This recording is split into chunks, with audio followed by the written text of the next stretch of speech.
명상 수련에서 가장 중요한 두 가지 연습. 1. 사라졌음을 알아차려라.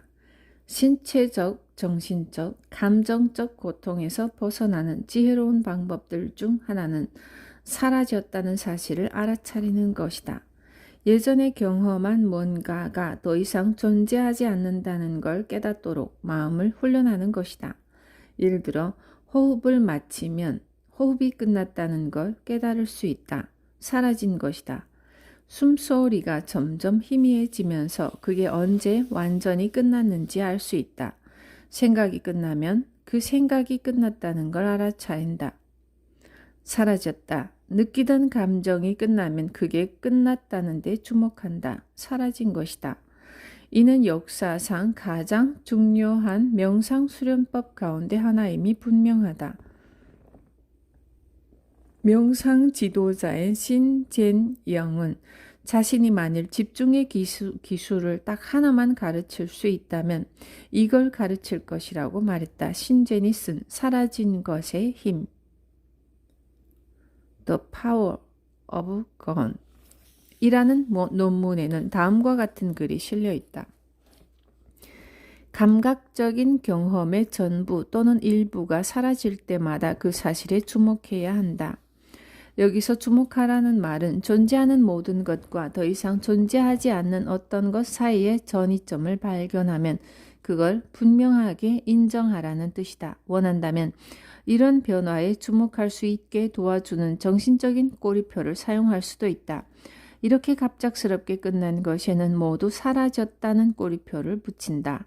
잠시 동안 아무것도 사라지지 않는다면 그것은 괜찮은 일이다. 뭔가가 사라질 때까지 그냥 시간을 보내면 된다. 만약 아무것도 끝나지 않는다는 사실이 걱정되기 시작한다면 그 생각이 끝날 때마다 거기에 주목하면 된다. 그것도 사라진 것이다. 머릿속에 많은 문장들이 들어있다면 마침표도 그만큼 많을 것이다. 끝. 사라졌다. 사라졌다고? 그래서 뭐가 어떻게 됐다는 걸까? 왜 우리는 특정한 정신적 제잘거림이나 특정한 외부의 소리 또는 특정한 신체 감각이 갑자기 사라지는 순간을 감지할 수 있는지의 여부에 신경을 써야 하는 걸까? 이 질문에 답하기 위한 첫걸음으로 극단적인 예를 하나 드는 것부터 시작해보자.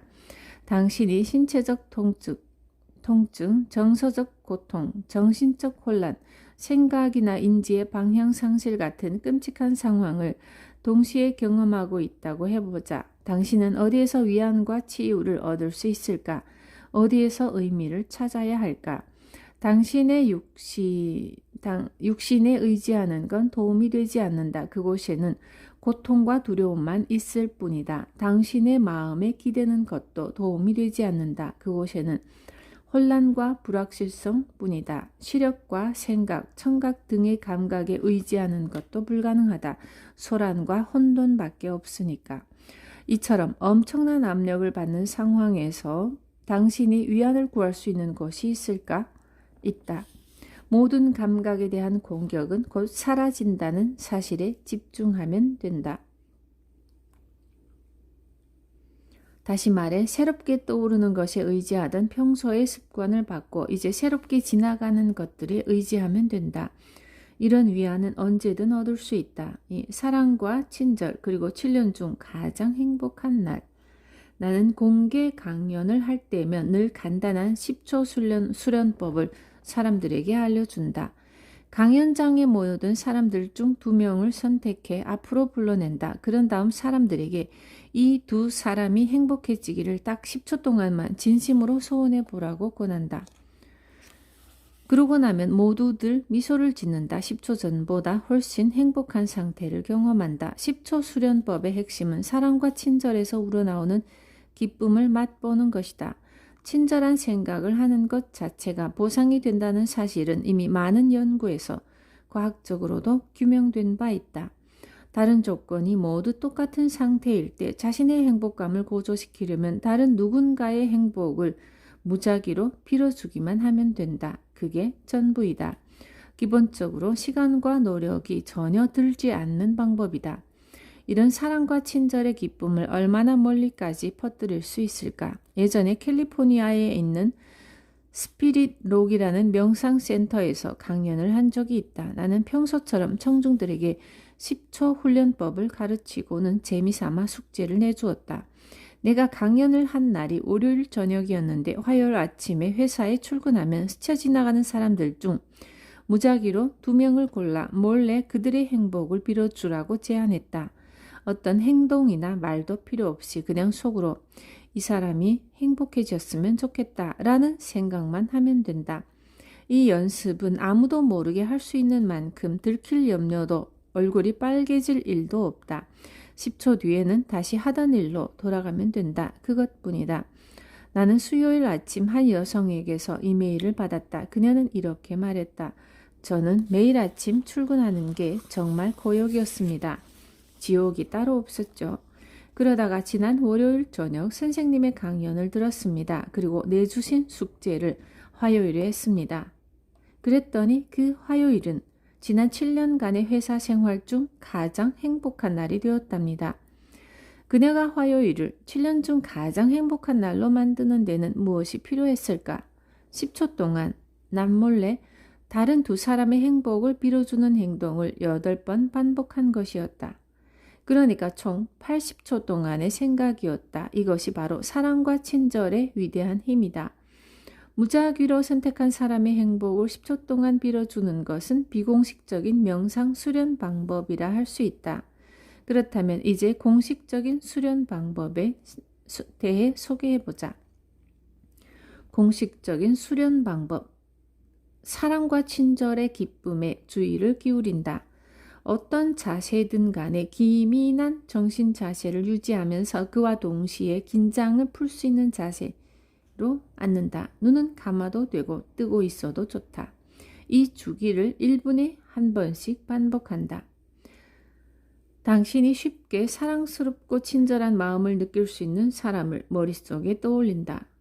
그가 행복하기를 기원한다. 사랑과 친절의 기쁨이 샘솟기 시작할 텐데 그렇게 되면 그 기쁜 마음이 사라질 때까지 거기에 모든 정신을 집중한다.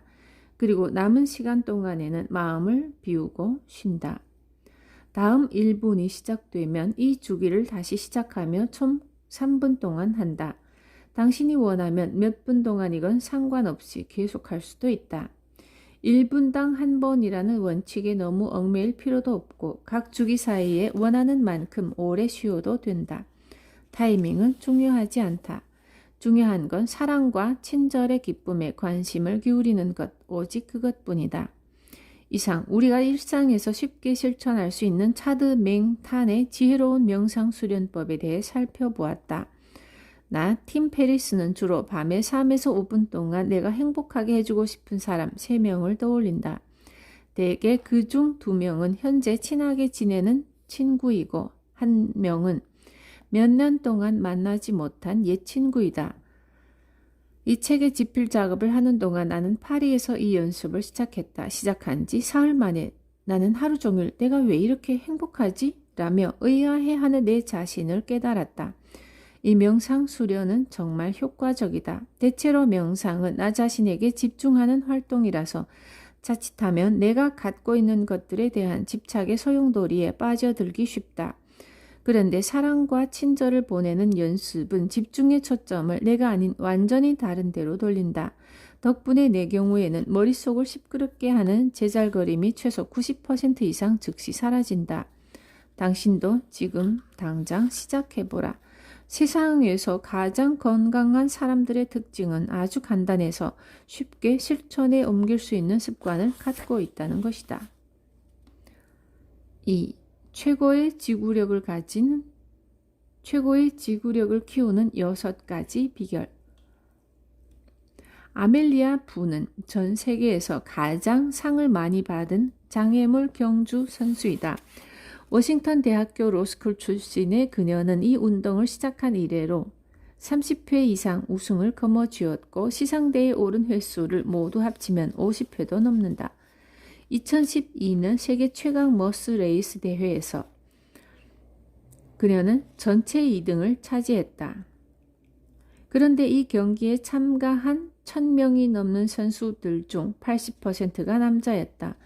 그녀를 제치고 우승한 남자는 겨우 8분 먼저 결승선을 통과했다. 아멜리아가 세운 중요한 우승 기록에는 스파르탄 레이스 월드 챔피언십, 스파르탄 레이스 엘리트 포인트 시리즈 등이 포함되어 있고 그녀는 세계 최강 머드레이스에서 3차례나 우승한 유일한 인물이기도 하다. 2014년에는 무릎 수술을 받고 겨우 8주 뒤에 열린 대회에서 우승을 했다. 데스레이스를 3차례나 완주한 아멜리아는 애플사에서 상근 변호사로 일하면서 여가 시간은 모두 울트라 달리기에 쏟고 있다. 아멜리아는 비가 오고 추운 날에 달리기 연습하는 걸 좋아한다. 자신의 경쟁자들은 그런 날씨에는 연습을 하지 않는다는 걸 알기 때문이다. 그녀는 이렇게 말했다. 나는 세상에서 가장 빠르지 않다. 단 누구보다 역경은 잘 견뎌낸다. 아멜리아만의 비법과 전술. 아멜리아를 가장 지구력이 강한, 가장 역경을 잘 견디는 최고의 선수로 만들어준 6가지 비법과 전술에 대해 소개해보자.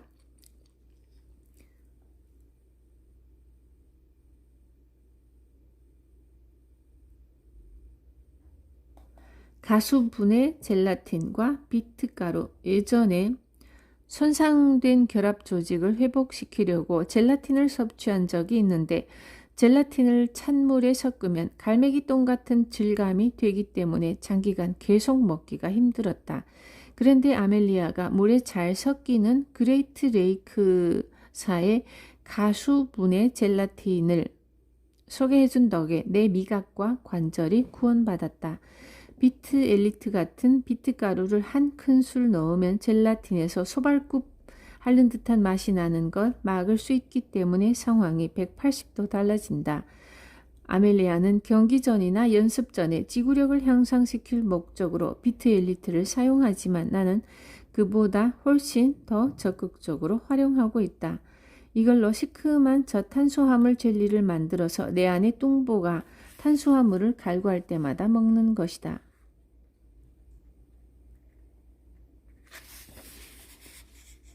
럼블 롤러. 이 운동기구의 생김새가 궁금하다면 운동용 폼 롤러와 거대한 몬스터 트럭 타이어가 만났다고 생각하면 된다. 폼 롤러는 지금까지 내게 별로 도움이 안 됐지만 이 고문 기구는 사용하자마자 회복에 상당한 영향을 미쳤다. 잠자기 전에 사용하면 숙면을 취하는 데도 좋고 주의사항은 서두르지 말고 천천히 시작하자이다. 아멜리아를 따라하려고 처음부터 20분 넘게 럼블롤러로 운동을 했더니 이튿날 누가 나를 침낭에 둘둘 말아 몇 시간 동안 나무벽에 내동댕이 친 것처럼 온몸이 욱신거렸다. 바닥에 놓인 골프공 위에 발을 올리고 앞뒤로 굴리면 햄스트링이 유연해진다. 크기가 좀 더 큰 라크로스 공보다 골프공이 훨씬 효과가 좋다. 골프공이 날아가서 구경하던 강아지 눈에 맞는 불상사를 피하려면 공 아래에 수건을 깔고서 해야 한다. 컨셉 2. 스키에르그. 하체 부상을 당했을 때 사용할 수 있는 훈련기구이다. 아멜리아는 무릎 수술을 받은 뒤 8주의 회복 기간 동안 신체에 충격이 덜 가는 이 기계를 사용해 심폐지구력을 유지하면서 2014년 세계 최강 머드레이스 대회에 출전하기 위한 준비를 했다. 5. 건식 침묘법. 아멜리아를 만나기 전에는 들어본 적도 없는 용어이다. 그녀는 이렇게 말했다.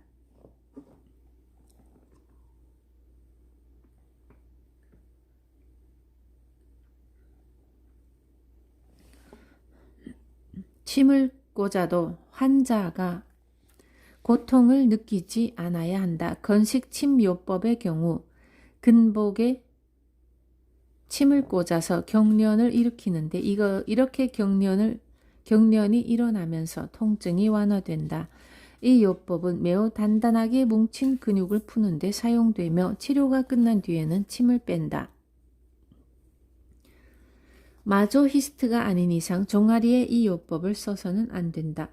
6. 지구력 강화를 위한 사우나. 아멜리아는 사우나를 하면 지구력이 높아진다는 것을 알아냈는데 전미 타임 트라이얼 챔피언십에서 몇 차례 우승한 데이비드 자브리스카를 비롯한 많은 운동선수들 또한 사우나의 효과를 입증해준다. 데이비드는 사우나 훈련이 고도 적응 훈련을 위한 모의 실험 텐트보다 훨씬 실용적인 대안이라고 생각한다. 그는 2005년 투르 드 프랑스에서 제1구간 타임 트라이얼 우승을 차지해 3대 그랑투르에서 모든 구간 우승을 차지한 최초의 미국인이 되었다. 자브리스키는 당시 평균 시속 54.676km로 달려 랜스 암스트롱을 몇 초 차이로 이겼다. 나도 요즘에는 일주일에 4번 이상 사우나를 하면서 그 탁월한 경험을 하고 있다.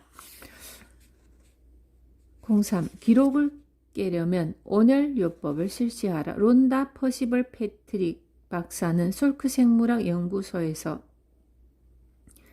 임상실험과 노화 연구를 진행했고 세인트 주드 아동병원에서 암과 미토콘드리아성 대사, 세포 소멸 등을 집중 연구했다. 최근에는 비타민 D가 뇌에서 세로토닌 생성을 조절할 수 있는 메커니즘과 이것이 조기 사망 및 신경정신장애와 관련이 있다는 다양한 가능성을 내비치는 중요한 논문들을 발표했다.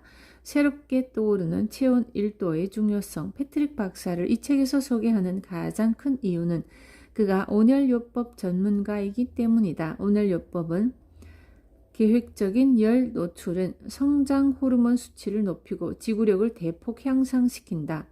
일주일에 최소 4번 정도 운동이나 스트레칭 후 71에서 77도의 온도에서 20분간 사우나를 하면 탁월한 효과를 얻을 수 있다. 최소한 근육통은 크게 감소한다. 패트릭 박사는 지구력과 성장 호르몬에 초점을 맞춘 몇 가지 관찰 결과에 대해 이렇게 말한다. 한 연구를 통해 운동을 한 뒤 일주일에 2번 30분씩 3주 동안 사우나를 하면 체력이 고갈될 때까지 달릴 수 있는 시간이 기준점보다 32% 늘어난다는 사실이 입증되었다. 이 특정한 실험에서는 32%의 달리기 지구력 향상뿐 아니라 혈장량 7.1% 증가, 적혈구수 3.5% 증가 등의 결과도 나왔다. 그는 또한 섭씨 80도에서 20분간 사우나를 하고 30분 동안 열을 식힌 뒤 다시 20분간 사우나를 하면 성장 호르몬 수치가 기준보다 2배로 증가한다고 설명한다. 반면에 섭씨 100도의 건열 사우나에 15분간 있다가 30분 동안 몸을 식히고 나서 다시 사우나를 15분 동안 하면 성장 호르몬이 5배 증가한다. 대개의 경우 사우나를 마친 뒤에도 성장 호르몬 효과가 2시간 동안 지속된다. 온욕과 사우나의 효과. 온욕도 성장 호르몬을 기준치보다 증가시키며 사우나와 온욕 모두 부상을 치료하는 역할을 하는 프로락틴이 대량으로 분비되도록 한다는 연구 결과가 있다. 나는 평소 뜨거운 욕조나 사우나에 20분 정도 들어가 있는데 그 정도 시간만으로도 내 심장 박동수를 크게 높일 수 있다. 다이놀핀이 분비되는 몇 분 동안은 불쾌감이 느껴져서 얼른 나가고 싶은 마음이 들지만 꾹 눌러 참는다. 대개의 경우 이런 따뜻한 열기 속에서 닐 게이먼 같은 오디오북을 듣다가 얼음 욕조에 들어가고 또 얼음물을 마셔서 5에서 10분 정도 몸을 식힌다. 이 과정을 2번, 4번 반복하면 건강에 큰 도움을 얻을 수 있다. 자신의 기록을 깨려면 사우나와 온욕이 가장 지혜로운 처방들 중 하나이다. 미친 듯이 땀을 흘리면 알게 되는 것들. 4. 조드, 나는 데스레이스, 스파르탄 레이스 등을 만든 세계적인 모험 전문가이다. 스파르탄 레이스는 총 6.4km를 걷고 뛰는 복합 장애물 마라톤이다. 10,000볼트가 흐르는 전선 통과하기, 진흙구덩이 통과하기, 얼음이 가득 담긴 쓰레기통 통과하기, 불타오르는 석탄 점프하여 통과하기 등 전 세계에서 가장 터프한 스포츠로 명성이 자자하다. 스파르탄 레이스는 난이도에 따라 총 4단계로 구분되는데 스파르탄 레이스, 슈퍼 스파르탄 비스트 그리고 데스레이스이다. 가장 높은 난이도를 자랑하는 데스레이스는 참가자 중 90% 이상이 완주를 포기한다. 이런 말도 안 되는 미친 레이스를 만든 조 드 세나는 대체 어떤 인물인가? 그는 사람을 녹초로 만들기로 유명한 아이디 타로드계 썰매 경주 코스를 걸어서 완주했다. 또 배드워터 울트라 마라톤, 버몬트, 레이크 플래시드, 아이언맨을 일주일 내내 모두 참가해 완주했다. 이 남자는 미치광이인 동시에 지략이 매우 뛰어난 사업가이기도 하다. 나는 서밋 시리즈를 통해 그와 처음 만났다. 그는 자신을 만나러 버몬트에 오라고 계속 초대했지만 나는 일말의 두려움 때문에 계속 거절하고 있었다. 그가 정신나간 일에 뛰어들기 시작한 이유. 그는 월스트리트에서 주식 중개인으로 일했다. 바꿔 말하면 고객의 주문을 제대로 이행하지 못하거나 고객들이 더 이상 거래하지 않겠다고 말하면 눈 깜짝할 사이에 3, 4만 달러를 잃는 일이었다. 스트레스가 극심한 일이었다. 조 드 세나는 지긋지긋한 월스트리트를 빠져나와 자기 삶의 중심으로 돌아가고 싶었다. 그러던 어느 날 그의 친구가 조에게 말했다. 잘못하면 죽을 수도 있긴 한데 알래스카에 아이디 타로드라는 코스가 있어. 기온이 영하 30도 이하로 내려가는 한겨울에 죽을 때까지 걷는 경기야. 어때? 지금 너에게 꼭 필요한 대회인 것 같은데. 조는 즉시 등록했다. 그에게 필요한 건 단순한 삶이었다. 물과 빵, 쉼터, 그리고 완전한 탈진과 완전한 회복이면 충분한 삶. 그는 아이디 타로드 썰매 코스를 미친 듯이 걸으며 자기 삶의 모든 미친 짓을 천천히 털어냈다. 데스레이스의 기원. 점점 자신의 한계를 돌파하는 일에 깊은 흥미를 느낀 조는 새로운 삶을 얻은 기분이었다. 나아가 생각보다 많은 사람들이 극단적인 레이스를 즐긴다는 사실을 알게 되었다. 어느 날 그는 친구와 대화를 나누다가 문득 데스레이스라는 경기를 만들면 사업적으로도 성공할 것 같은 느낌이 들었다. 죽음의 레이스? 그렇다. 레이스에 참가한 사람들은 실제로 미치게 만드는 경주 말이다. 경기가 언제 시작하고 언제 끝나는지 알려주지 않고 물도 제공하지 않고 경기 도중에 버스를 보내서 언제든 그만둘 수 있습니다. 그냥 버스에 올라타기만 하세요.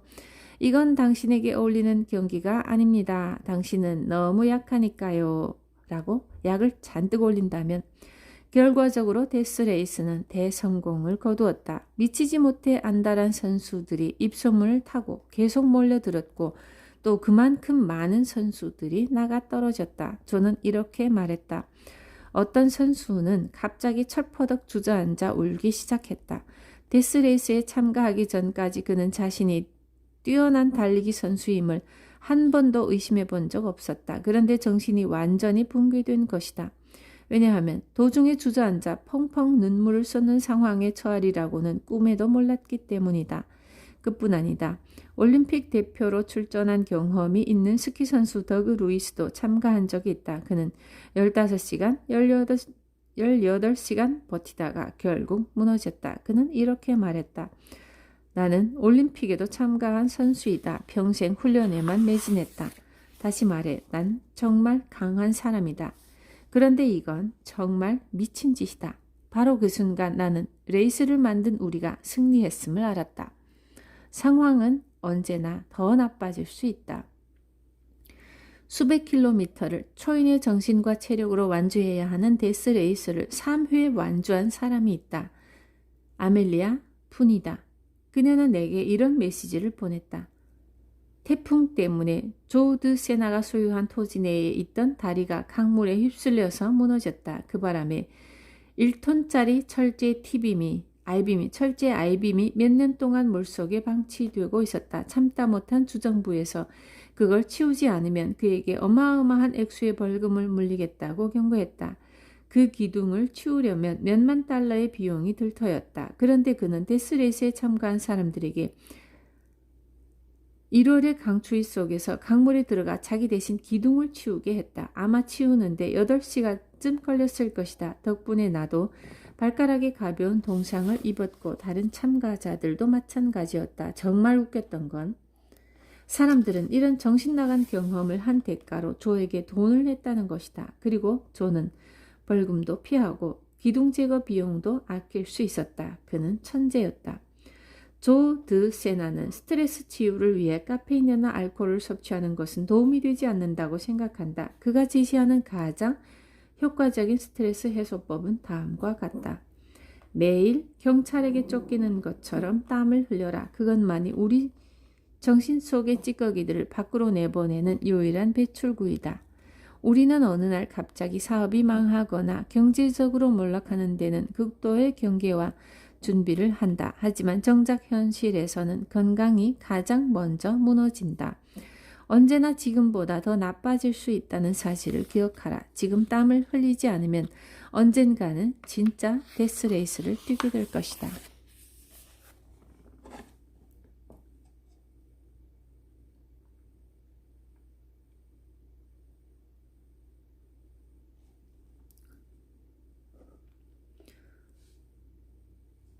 추위는 엄청난 힘을 발휘한다. 빔 호프는 극한 추위를 잘 견딘다는 뜻의 아이스맨이라는 별명으로 더 유명한 네덜란드 모험가이다. 그는 늘 스포츠 과학자들에게 달려가 자신이 이룬 업적들을 측정하고 검증해달라고 요구하면서 앞뒤 가리지 않고 덤벼드는 괴짜이다. 몇 가지 예를 살펴보자.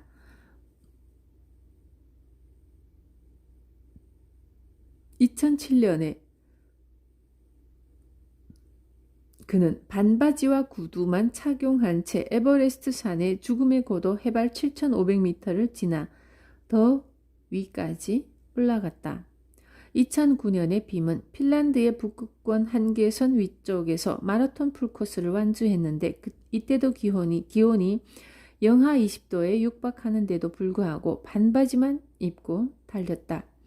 빔은 얼음 물속에서 참고 버티기와 관련해 여러 개의 기록을 세웠는데 가장 오래 버틴 기록은 거의 2시간에 가깝다. 2011년에는 나미비아 사막에서 물 한 방울 마시지 않고 마라톤 풀코스를 완주했다. 그는 또 험준한 고지를 달리면서도 고산병을 전혀 앓지 않는다. 찬물 샤워의 힘. 빔 호프를 비롯한 이 책의 많은 타이탄들은 추위를 신체 기능 향상을 위한 훌륭한 도구로 활용한다. 몸이 추위에 노출되면 면역 기능이 개선된다. 지방 손실이 늘어나며 기분이 극적으로 고조된다. 화가 빈센트 반 고흐는 자신의 귀를 자른 뒤에 들어간 정신병원에서 하루 2번씩 냉수욕을 하라는 처방을 받기도 했다. 빔 호프는 이렇게 말했다. 찬 공기에 노출되면 일상에서 내가 겪는 모든 문제가 차분히 가라앉는 느낌이다. 근사한 냉기에 나를 노출시키면 훌륭한 정화 능력이 발휘된다. 빔은 무서울 정도로 극단적인 냉기에 도전하지만 우리는 샤워를 할 때 냉수로 마무리하는 수준에서 시작할 수 있다. 샤워의 마지막 30에서 60초 정도를 완전히 찬물로만 하는 것이다. 나발 라바칸트, 조시 웨이츠킨, 그리고 내가 이 방법을 적극 활용하고 있다. 조시는 그의 어린 아들 잭에게도 찬물 샤워를 시킨다. 잭은 참을 수 없을 정도가 되면 너무 좋아 라고 말하도록 교육을 받았고 또래 아이들보다도 훨씬 건강하다. 찬물 샤워는 특히 운동을 한 후에 효과적이다. 앞에서 설명한 온열요법과 함께 교대로 반복하면 금상첨화이다. 추위에 신체를 노출하는 운동은 우리의 심폐기능을 활성화한다. 나는 빔과 함께 찬물 샤워부터 시작해 차례차례 단계를 높여 추위에 몸을 노출시키는 훈련을 몇 달간 지속했다. 그러고 나자 40초밖에 참지 못했던 숨을 최대 4분 45초까지 늘릴 수 있었다. 경이로운 기록이다. 에베레스트 산을 오르고 싶다면, 히말라야 산맥 트레킹이 오랜 꿈이라면 먼저 찬물 샤워부터 시작하라. 마법의 식이요법. 나는 빔 같은 돌연변이는 남들과는 다른 독특한 식이요법을 갖고 있을 것이라고 예상했다. 그래서 평소 저녁으로 뭘 먹냐고 물었는데 돌아온 대답에 피식 웃고 말았다. 파스타를 좋아해요. 그리고 맥주도 두어 잔 반주로 마시죠. 이런 음식을 먹으면서 어떻게 그렇게 뛰어난 능력을 발휘하는 걸까? 뛰어난 유전자 덕분일지도 모르지만 그는 저녁 6시 이전에는 거의 뭘 먹지 않는 하루에 한 끼만 먹는 습관이 있다고 했다. 요즘 유행하는 말로 하자면 그는 수십 년 동안 간헐적 단식을 실천해온 것이다. 와우. 저녁 6시 이전에는 와우, 하루 한 끼. 서로의 심장을 맞대는 포옹. 나는 캘리포니아주 말리부에서 빔과 처음으로 개별 훈련을 할 때 그가 일반 사람들과는 사뭇 다른 방식으로 포옹을 한다는 사실에 주목했다. 빔은 자기 왼팔을 상대의 어깨에 걸치고 상대의 머리 오른쪽에 자기 머리를 댄다. 그래서 나는 그의 팀 동료들이 빔이 왼손잡이인지 물었다. 그는 이렇게 말했다. 아니요. 그냥 모든 사람과 심장을 맞대고 싶어서 그러는 거예요. 왠지 나는 이 마법 같은 말에 몹시 끌렸다. 어쩌면 빔의 엄청난 운동력이 이 포옹에서 나오는 것인지도 모른다는 생각이 들었다. 생각해보라. 이 세상에는 정말 설명할 수 없는 많은 일들이 일어나고 그 안에서 우리는 기적과 마법을 경험한다는 것을 아이스맨이 포옹 방식인 만큼 당신도 기회가 있다면 한번 따라해보라. 나도 그리고 이 책에 등장하는 몇몇 타이탄도 종종 이런 방식으로 포옹을 한다. 이유는 묻지 마라. 모른다. 다만 이 방식을 활용하고 싶다면 상대에게 사전에 말을 해둬야 한다. 악수를 할 때 왼손을 내미는 것처럼 상대를 당황하게 할 수 있으므로 미리 설명해 두는 게 좋다. 서로 머리를 부딪히는 상황을 피하는 데도 도움이 된다. 6. 매일 자신감을 갖는 가장 좋은 연습. 레어드 해밀턴은 역사상 최고의 빅웨이브 서핑 선수로 평가받고 있다. 그는 터우윈 서핑의 창시자이자 스탠드업 패들보딩의 부활을 이끈 사람으로도 인정받는다. 그는 여러 편의 서핑 영화에 출연했고 빅웨이브 서핑에 관한 다큐멘터리인 라이딩 자이언트에서 주인공을 맡기도 했다. 가브리엘 리스는 위민스 스포츠 앤드 피트니스가 뽑은 스포츠계에서 가장 영향력 있는 20인의 여성 중 한 명이고 배구 선수로 활약하면서 거둔 성공을 통해 널리 알려졌다. 리스는 여자 비치발리볼 리그에서 4시즌 연속으로 자신의 팀을 우승으로 이끌었다. 이 경력을 활용해 성공적인 모델 활동도 했고 도전 펫제로에서 트레이너로 출연하기도 했다. 이처럼 다양한 분야에서 성공을 거둔 나이키 신발을 디자인한 최초의 여성 운동선수가 될 수 있었다. 롤링스톤은 그녀를 원더우먼 목록에 올렸다. 브라이언 맥켄지는 크로스핏 인듀어런스의 창시자이자 뉴욕 타임스 선정 베스트셀러인 언브레이커블 러너의 저자이기도 하다. 장거리 달리기뿐 아니라 강도 높은 근력 훈련을 이용한 5km 달리기부터 울트라 마라톤에 이르기까지 모든 걸 정복한 인물이다. 솔선수범의 건강한 습관. 레어드와 가브리엘은 부부이고 브라이언은 이 부부의 친구이다. 내가 이 책에서 이 세 사람을 동시에 소개하는 이유는 그들의 엄청난 운동력 뒤에는 매사에 솔선수범하는 습관이 숨어있기 때문임을 알리기 위해서이다. 적극적으로 먼저 나서 타인을 돕고 세상에 기여하는 습관을 통해 자신의 몸과 정신의 건강을 이끄는 이들의 남다른 습관은 이 책에 등장하는 타이탄들에게도 귀감과 모범이 되고 있다. 그들은 언제나 자신이 먼저 하겠다고 큰 소리로 말한다. 상점에서 계산을 할 때도 먼저 돈을 내고 먼저 인사를 건네고 낯선 이와 스쳐 지나가면서 시선이 마주칠 때도 먼저 미소를 보낸다. 가브리엘은 이렇게 말했다. 먼저 솔선수범하는 태도는 항상 그렇지는 않아도 대개의 경우 나 자신에게 더 유리하게 작용한다. 물론 상대에게서도 더 놀라운 반응을 이끌어낸다. 솔선수범은 큰 자신감을 쌓는 연습이다. 자신감이 없으면 우리는 운동을 할 수 없다. 언제나 난 못 해낼 거야 라고 중얼거리는 사람이 멋진 운동력을 보여주는 경우는 없다. 레어드와 브라이언도 동의한다. 두 사람은 얼마나 개방적이고 열린 마음을 갖느냐에 따라 운동 효과도 매우 달라진다고 설명한다. 매사에 주도적인 모습을 보이는 사람은 다른 사람들보다 더 빨리, 더 멀리, 더 높이 뛸 수 있는 가능성이 크다. 이미 일상에서 솔선수범함으로써 다양한 성취감을 맛보았기 때문이다. 더 나아가 다른 사람들보다 오랫동안 운동할 확률도 상대적으로 높다.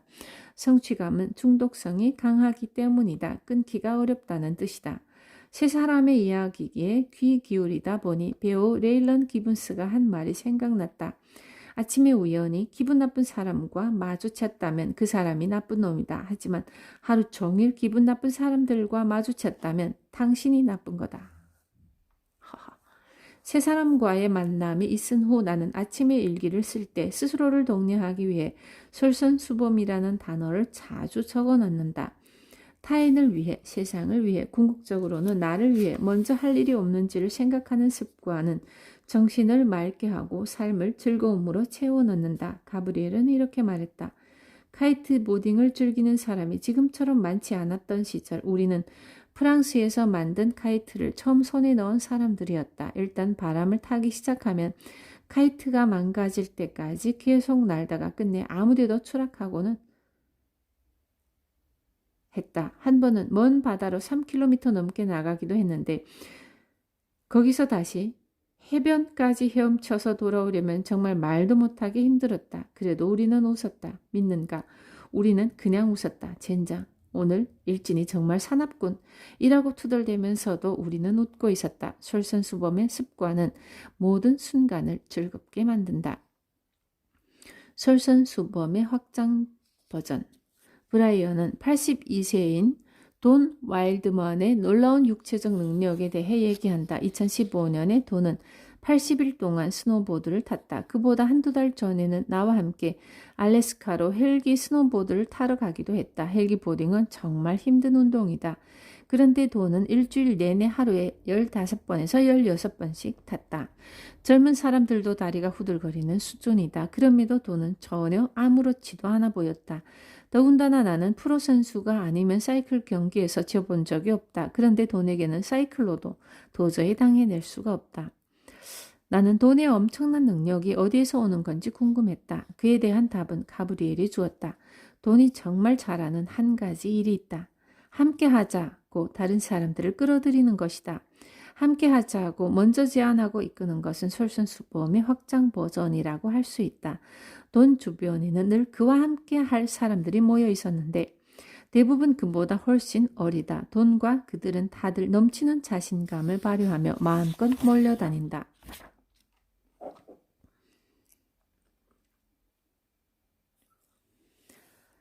7.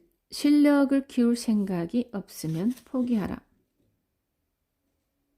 폴 레베스크는 트리플 H라는 이름으로 더 유명한 전직 프로 레슬러다. 그는 WWE에서 14차례나 세계 챔피언 자리에 올랐고 현재 WWE의 탤런트, 라이브 이벤트, 크리에이티브 담당 수석 부사장이기도 하다. 그녀에게는 3명의 자녀가 있다. 그는 평소 밤 10시부터 새벽 1시 사이에 헬스장에서 운동을 한다. 그러고는 새벽 6시에 일어나 하루 일과를 시작한다. 새벽 1시까지 운동을 했음에도 왜 그렇게 빨리 하루를 시작하느냐는 질문에 그는 이렇게 답했다. 아이들 때문이다. 아이들은 부모가 하라는 대로 하지 않는다. 자신들이 본 대로만 할 뿐이다. 따라서 어른은 아이들의 본보기가 될 수밖에 없다. 운동을 하는 모습, 일찍 일어나는 모습은 아이들에게 좋은 자극을 준다. 아주 간단한 운동의 힘. 폴은 매일 밤 여러 도시에서 벌어지는 경기에 참가하느라 1년에 260일 이상 집을 떠나 생활한 적도 있다. 장기간 여행과 출장을 하게 되면 생활 리듬이 깨지게 마련이다. 자기 관리와 통제도 점점 느슨해진다. 그래서 그는 간단하지만 강력한 규칙 하나를 만들었다. 그의 설명을 들어보자. 비행기가 착륙하면 호텔에 체크인한다. 그리고 체크인하자마자 헬스장이 열려 있습니까? 가서 연습을 해도 될까요? 라고 묻는다. 단순히 실내 자전거를 15분 정도 타는 것만으로도 생체 리듬을 회복시킬 수 있다. 그렇게 비행기에서 내려 바로 운동을 하면 시차에 따른 후유증을 절대 겪지 않는다. 장기 여행과 출장을 가는 사람의 시작은 밤이든 낮이든 상관없이 어느 한 도시에 막 도착했을 때부터이다. 평소 하루의 시작을 운동으로 열면 활기에 넘치듯이 비행기에서 내리자마자 운동을 하면 좋은 리듬을 계속 유지할 수 있다. 꿈보다 목표가 중요하다. 전설의 복서 에반더 홀리필드를 기억하는가? 그를 세계 헤비급 챔피언으로 만든 코치가 처음으로 그를 가르치게 된 날 이런 말을 했다고 한다. 에반더, 너는 제2의 무하마드 알리가 될 수 있다. 그렇게 되고 싶으냐? 에반더는 고개를 힘껏 끄덕이며 네 라고 말했다. 그러자 그는 에반더에게 다시 물었다. 좋아, 그럼 그건 내 꿈이냐 아니면 내 목표냐? 꿈과 목표는 서로 매우 다르거든.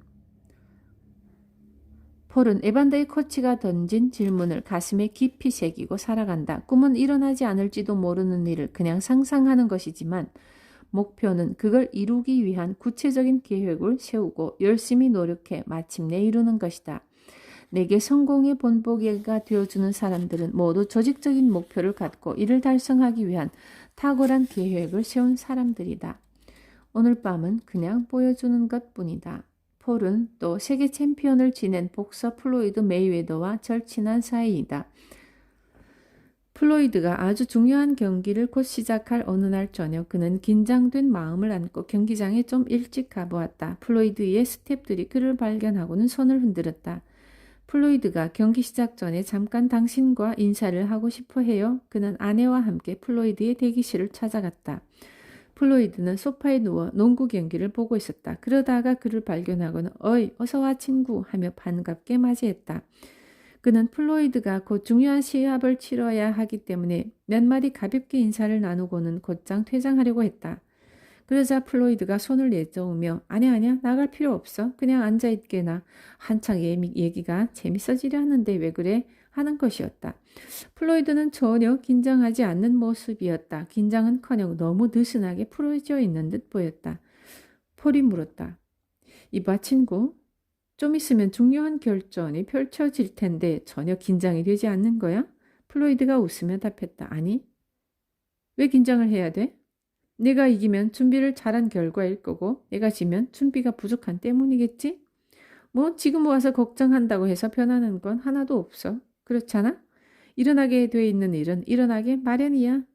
폴은 플로이드가 왜 그렇게 여유에 넘치는지 조금씩 알게 됐다. 그는 이미 모든 준비를 끝내놓고 있었던 것이다. 그 준비 속에는 경기 당일날의 긴장과 초조함을 해소해주는 방법도 물론 들어있었으리라. 배우이자 작가인 휘트니 커밍스도 아주 중요한 무대를 앞에 두었을 때 이렇게 말한 바 있다. 내일은 오늘 밤에 끝내는 게 아니다. 벌써 3개월 전에 끝났다. 오늘 밤은 그냥 보여주는 것뿐이다.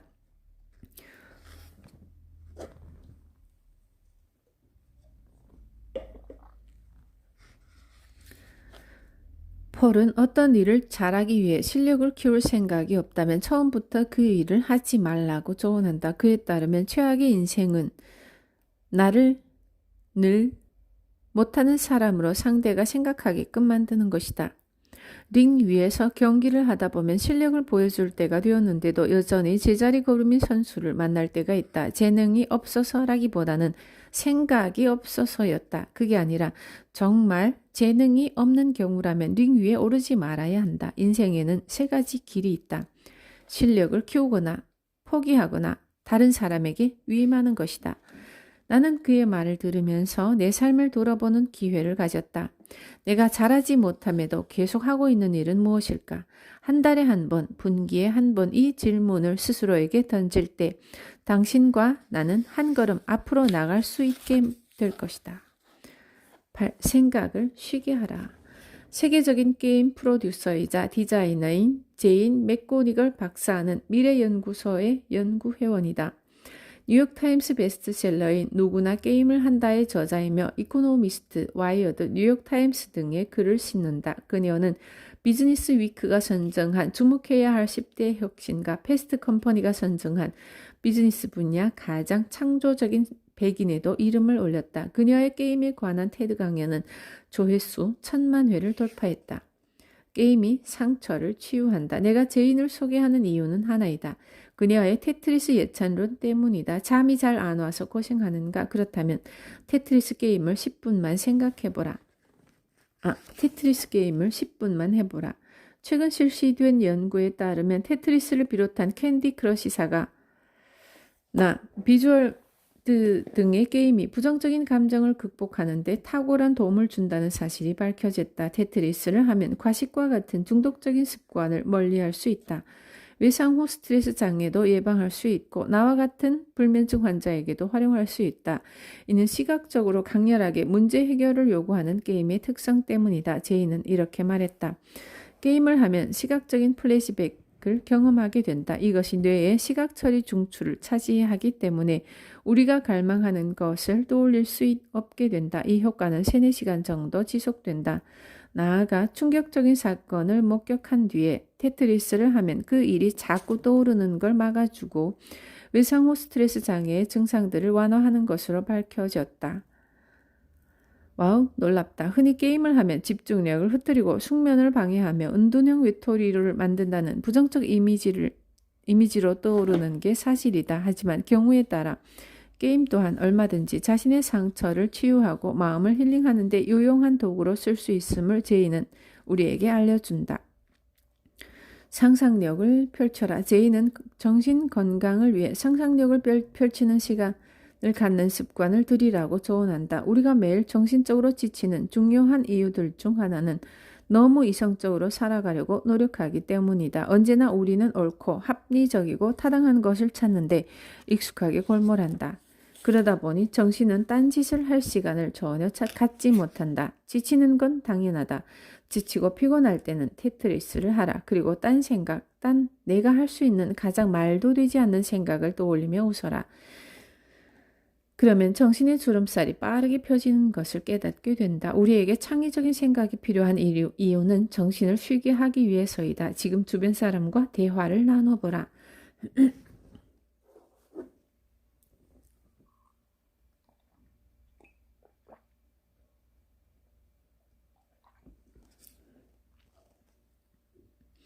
지금 당신이 하는 말이 그들에게 계속 합리적으로 들린다면 당신은 창조적이고 혁신적인 공간에 있는 것이 아니다. 즉각 빠져나와라. 타인을 비난하지 마라. 제이는 정신 건강을 위한 또 다른 습관으로 공개적인 비난을 삼갈 것을 주문한다. 타인을 비난하는 것은 우리가 가장 중독되기 쉬운 나쁜 습관이다. 내가 내뱉은 부정적인 말은 누군가의 하루를 망치거나 그의 마음에 깊이 상처를 내는 데서 그치지 않는다. 상대를 비난하는 순간 내 마음과 시간에도 상처가 생겨난다. 다만 우리는 그것을 의식하지 못할 뿐이다. 그녀는 이렇게 말했다. 타인을 공격할 때마다 우리는 한 명 한 명 내 목숨을 구해줄 수도 있는 귀한 사람들을 잃는다. 세상에 그것보다 더 큰 상처와 실패는 없다. 낯선 사람을 따뜻하게 맞이하라. 그는 변장을 한 채 당신을 찾아오는 천사일지도 모르니까 말이다. 아무것도 하지 않는 즐거움을 찾아라. 팀 크라이더는 에세이 작가이자 만화가이다. 그의 최신 저서 우리는 아무것도 배우지 않는다를 읽은 후 나는 너무 마음에 들어 그에게 연락을 취했고 함께 오디오북을 제작하기도 했다. 다음에 소개하는 팀 크라이더의 이야기는 이 책에서 발췌한 것이다. 뉴욕타임스, 뉴요커, 매스저널 등에 실리는 그의 글은 바쁜 현대인의 몸과 마음을 일깨우는 통찰로 가득하다. 바쁘고 치열하게 살아가는 삶이란 어떤 의미인지 그런 삶을 익숙하게 받아들이고 있는 우리에게 꼭 필요한 가치는 무엇인지에 대해 팀은 조용하게 일깨운다. 호흡을 편안히 고르며 천천히 감상해보자. 팀 크라이더의 이야기. 21세기에 들어 가장 많이 발견되는 유형이 있다면 아마도 바쁘다고 말하는 사람들일 것이다.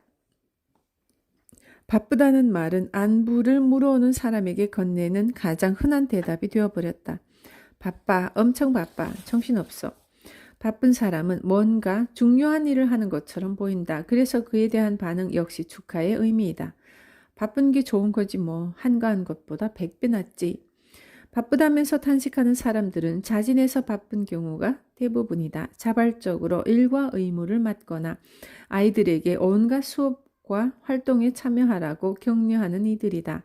그들이 바쁜 이유는 스스로의 야망이나 추진력, 불안 때문이다. 그들은 바쁨에 중독되어 있으며 바쁘지 않게 될까봐 몹시 두려워한다. 내가 아는 거의 모든 사람이 바쁘다.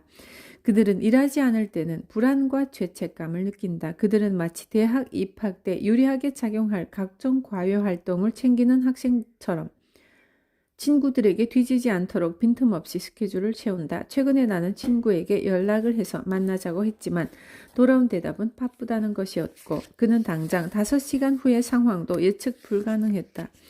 정말 우리는 몇 시간 후에 상황도 알 수 없는 정도로 일에 치여 사는가? 아니면 그저 바쁘다는 생각에 쫓겨 사는가? 바쁨은 인생의 필수적이거나 불가피한 상태가 아니다. 그것은 자신이 선택한 상황이며 묵묵히 따라야만 가능하다.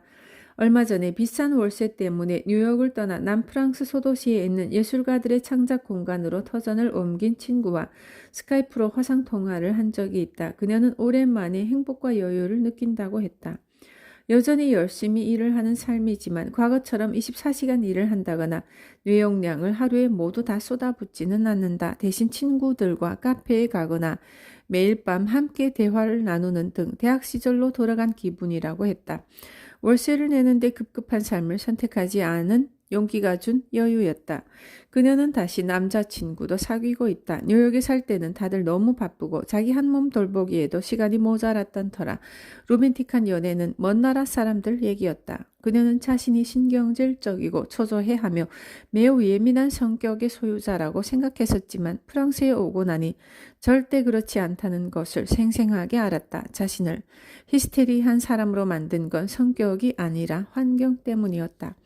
동물학자 콜라트 로렌츠는 이렇게 말했다. 산업화와 상업화는 인간이 직접 바쁜 생활 속으로 뛰어들어가게 만들었다.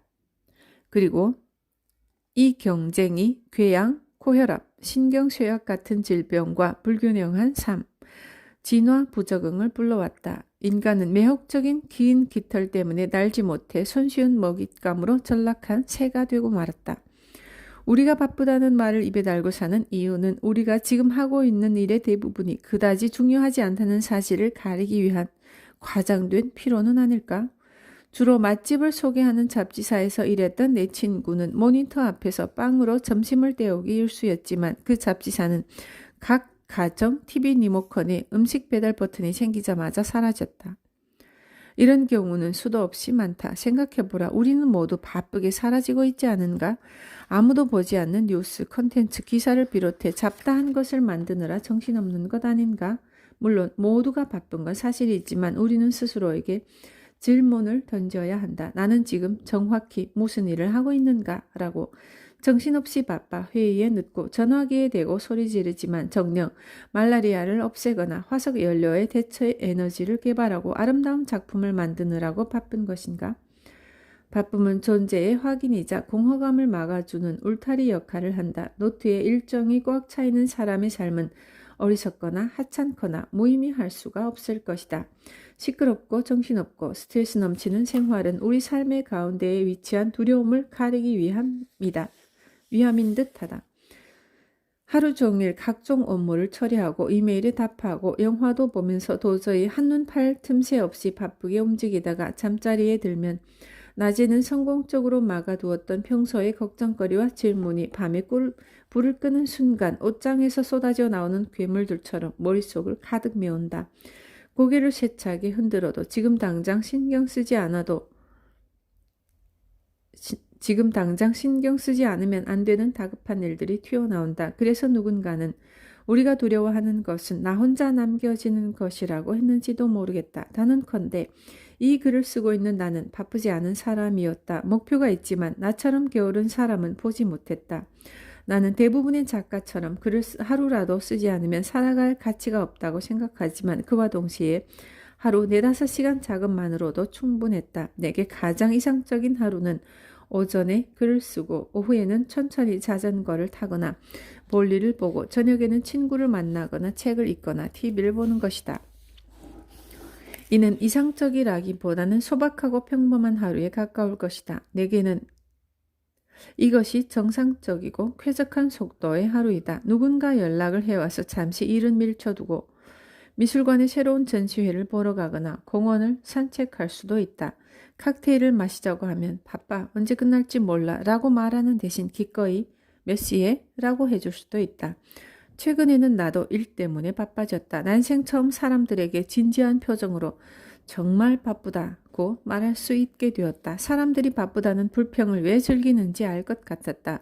여기저기에서 찾는 바람에 혹사당하는 중요한 사람이 된 기분을 느끼기 때문이었다. 게다가 바쁘다는 것은 따분한 초대를 거절하고 달갑지 않은 프로젝트를 외면하고 사람들과의 접촉을 피할 수 있는 좋은 핑계가 되기도 했다. 하지만 정작 나는 바쁜 것이 싫었다.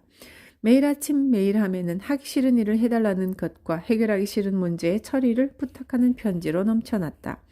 결국은 도저히 참을 수 없는 지경이 되었고 아무도 모르는 장소로 도망쳐 지금 이 글을 쓰고 있다. 이곳에는 의무 때문에 방해받지 않을 수 있다. 이곳에서는 의무 때문에 방해받지 않을 수 있다. TV도 없고 이메일을 확인하려면 차를 타고 도서관으로 가야 한다. 일주일 동안 아무도 만나지 않을 수도 있다.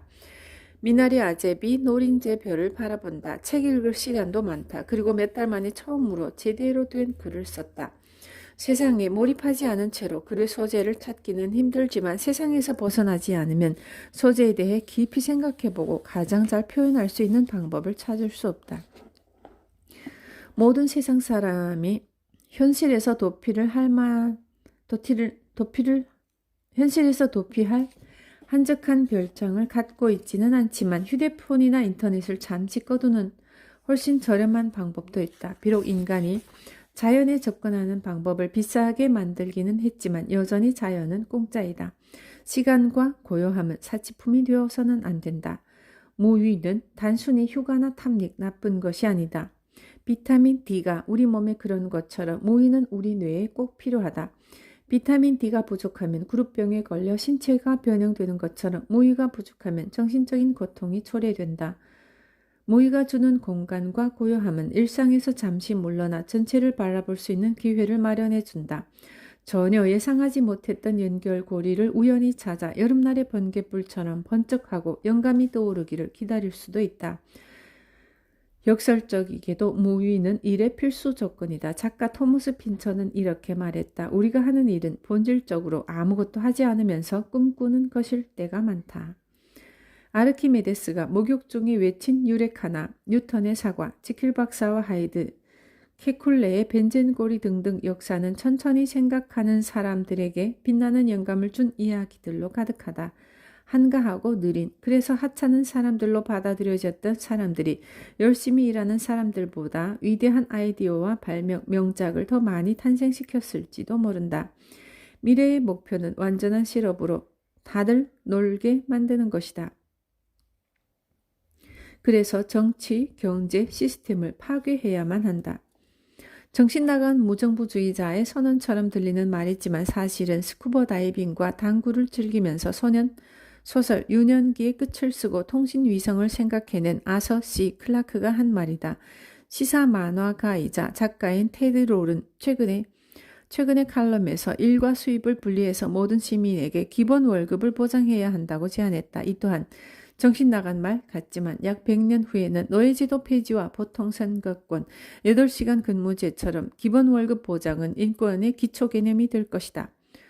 와우. 우리를 끝없이 경쟁으로 내모는 바쁜 일을 소아마비처럼 이 지구상에서 멸종시키지 않을 이유는 없을 것이다. 신이 인간에 대한 벌로 노동을 만들었다는 사실을 잊은 채 노동을 미덕으로 왜곡한 것은 청교도들이었다. 이제 그들도 없으니 담배를 피우며 긴 휴식을 취할 수 있을지도 모른다. 나 같은 사람들만 있으면 세상은 곧 망할지도 모르지만 이상적인 삶은 나 같은 사람들의 반항적인 게으름과 그 나머지 사람들의 정신없는 바쁨 사이 어딘가에 위치할 것이다. 내 삶은 그동안 터무니없을 정도로 쉽고 간단했다.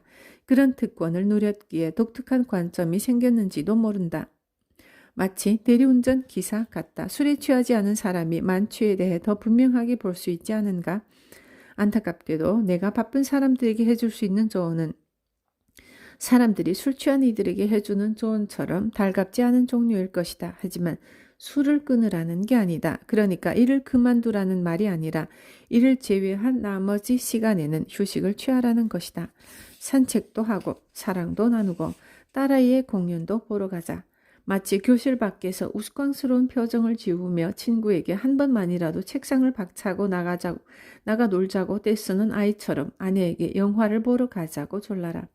내 자신의 단호한 나태함은 대부분 미덕보다는 사치에 가까웠지만 오래전 의도적으로 결심한 것이 있다. 돈은 언제든 벌 수 있으니 돈보다는 시간을 선택하기로, 제한된 시간을 가장 훌륭하게 투자하는 방법은 사랑하는 사람들과 보내는 것이라는 사실을 알고 있다.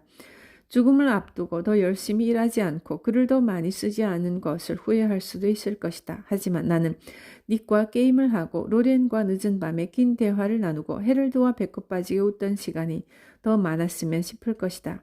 인생은 바쁘게 살기에는 너무 짧다.